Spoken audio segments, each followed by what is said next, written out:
ይሄ ቤት ትልቅ ቤት ነው። እንደምታየው በመቶዎች በሺ የሚቆጠር ሰው ይይዛል። ይሄ ቤት ሰፊ ቤት ነው። ይሄንን ቤት ይሄንን አዳራሽ እኔ እናንተ እንድንገባና እንድንወጣ የሚያስችለን ያበር ነው። የበሩ ሳይዝ እንደምታየው ከቤቱ ሳይዝ በጣም ያንሳል። ሚናው ግን ቀላል አይደለም። እንደገና በሩን ካየ በኋላ የበሩን መዝጊያ ጋን ብታይ፣ መቆለፊያውን ጋን ብታይ ከበሩ ሳይዝ በጣም ነው የሚያንሰው። ግን የምንከፍተው የምንዘጋው በሱ ነው።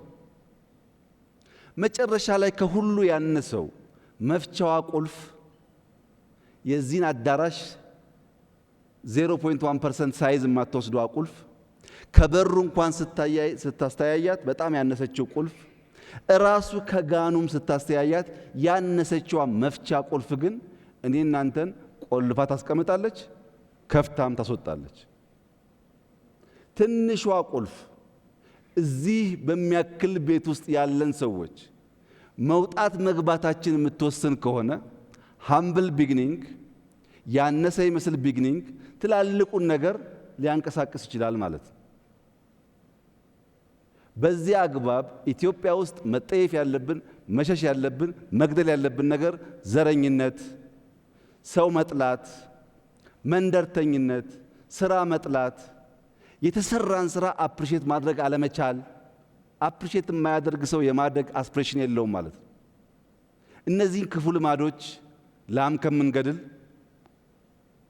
እኔ ጋር ነህ ብናስቀር ከትንሿ ቢግኒንግ ብንጀምር የምትመኘውን ብልጽግና ለማምጣት ያስችላል። መደመር፣ መስራት፣ መትጋት፣ ባለን ነገር አለመርካት፣ የበለጠውን ነገር አስፓየር ማድረግ። ያ ግን ከትጋት ውጭ እንደማይመጣ አምነን የምንሰራ ከሆነ በጣም መልካም ነገር ይሆናል። ጥንቃቄ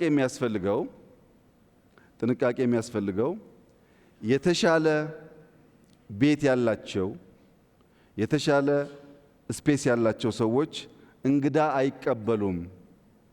ያነሰ ብቻ ያላቸው እንግዳ ይቀበላሉ ወደሚል ግን እንዳይወሰድ።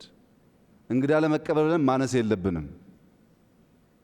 የተሻለ ሰርተን ያነሰ ሳይዝ ካላቸው ደግሞ ባህሪያቸው መውሰድ አለብን እንጂ ጥሩ አዛኝ ለመሆን እንግዳ ተቀባይ ለመሆን በጎጆ ውስጥ ደግሞ እንዳንቀር ጥንቃቄ ያስፈልጋል።